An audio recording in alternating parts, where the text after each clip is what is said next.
மனக்கண்ணில் தீபமாக மூகாம்ப வந்து நின்று தரிசனம் தந்தால் கொள்ளை இன்பம். மனக்கண்ணில் தீபமாக மூகாம்ப வந்து நின்று தரிசனம் தந்தால் கொள்ளை இன்பம். மலைதனில் ரம்யமாய் கொலுவுற்று இருப்பவள் திருவருள் உணர்ந்தோர்க்கு பேரின்பம்.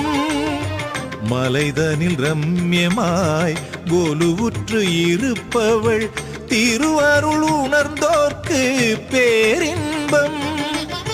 அவள் பாதம் பணிந்தாலே தனி இன்பம். மனக்கண்ணில் தீபமாக மூகாம்ப வந்து நின்று தரிசனம் தந்தால் கொள்ளை இன்பம்.